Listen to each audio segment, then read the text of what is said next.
You know, I had a moment in my journey where I had grew a disdain for Wayne just because I started listening to everything. Like I started maturing as a human, and I'm like, damn, this nigga wasn't talking about nothing for a long time. You know, like as someone who like grew up in these communities Right. and grew up with homies who I seen want to be bloods Mm-hmm. because they following Wayne and want to be gangster and want to shoot all the gun bar and shit. Right. Like I've seen the negative that he contributed to the community, and I had to look like, man, what are the songs where he really talked about something and gave? And out of 1,000-song catalog, you know, it's minute on this end. Like Georgia Bush. Thanks for tuning in to the Urban Scope podcast. As you can tell from the clip, LaRussell, who's a West Coast rapper, I've never heard any of his songs and really have no incentive to do so, really. And these comments kind of off-putting, especially when he tried to double back and try to say, well, you know, Lil Wayne's my favorite. You guys are overblowing the situation and things like that. But these comments, especially once he said that after he grew up that Lil Wayne doesn't have any substance to his music, and also that Lil Wayne contributed to the negative aspects of the community. And he's specifically talking about gang culture and things like that. But there's so many things to address with his comments, but the first thing is the affiliation part. And a lot of people are bringing this up. He was an independent artist for a long time. Recently, he signed a deal with Roc Nation, which is Jay-Z's label. And a lot of people are pretty much adding credence to or credibility to his statements. Well, not credibility, they're adding criticism to his statements because of who he signed to. Now, for context, Lil Wayne felt like he was snubbed from doing the Super Bowl halftime show last year when Kendrick Lamar was given the opportunity instead of him. And of course, everybody knows that Jay-Z's over the halftime show in the entertainment part of that show. So for a Jay-Z artist to make comments about Lil Wayne, and especially in a negative manner, is going to be seen as it came from Jay-Z. Similar to when athletes, family members make a comment about the team or the coaches, it's always considered that the player gave them this information. So it's no different that if LaRussell makes a comment about one of the adversaries of Jay-Z, that it's going to be felt as it's a message from his boss or his CEO or the guy he signed to. So that's the first thing, is the affiliation part. And LaRussell should know this, just anything that you say will go back to Jay-Z, the whole Roc Nation conspiracy theories that are out there, all of those different things come into play, especially when it's somebody who is seen to have an issue with Jay-Z. So it's going to be seen as you're taking shots on behalf of Jay-Z.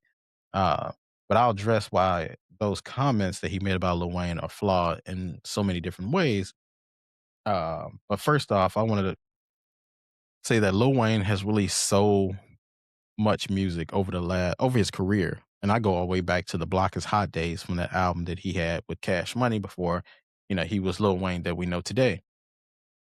He's released so much music, so no way all of that music that he could have put out would be, have substance, so to speak. So there's only a few artists that could actually pull that off, and they haven't put out that much music compared to Lil Wayne. And you would have to think a rapper like Common or Mos Def, maybe a Lupe Fiasco. It would have to be more of those backpack type rappers. But they haven't put out the amount of music that Lil Wayne has, with the features, the solo projects, the group projects with Cash Money, and all of these different projects he's done with other artists. So if you put all that music together, he's probably done, and the unreleased music, he's probably did close to 1 million songs, if not more. So there's no way all their music gonna be substantive in any kind of way. So it's kind of unfair to criticize him for not having substance in his music when he puts out so much music for once.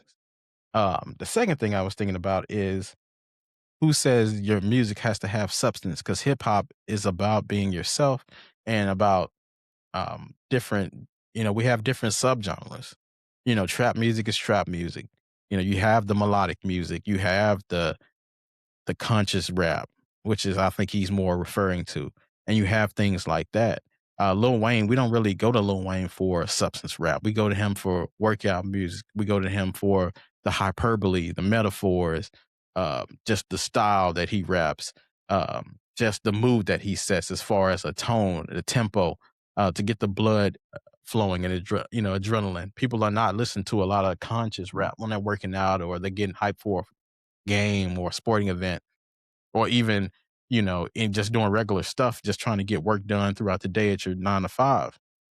So we don't look for every artist to have substance. So it's kind of unfair to criticize him for substance because who said that he wanted to have substance in his music, even though his music has motivated a lot of people to do a lot of different things. So when he says the negative aspects of Lil Wayne contributed to the negative aspects of the community, he's talking about gang culture. But what artist hasn't done that? He's not the only artist. But in fact, it's very hypocritical because the guy he signed to, Jay Z, is mostly known for drug dealing raps. So it's very hypocritical to say that he contributed to negative aspects of the community when the guy who you signed to did it, but way before Lil Wayne and done it in a whole bigger manner.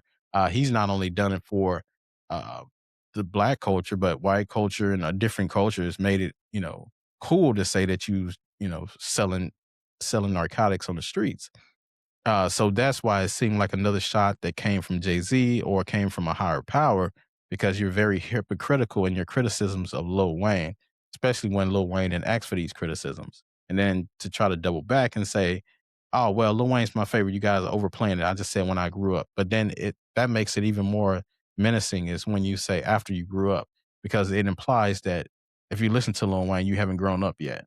So that is where the diss comes in and like I said, we don't go to Lil Wayne for substance, just like we don't go to a lot of artists now for substance. Like nobody listens to Lil Uzi Vert or Travis Scott or any other younger artists that you can think of for substance.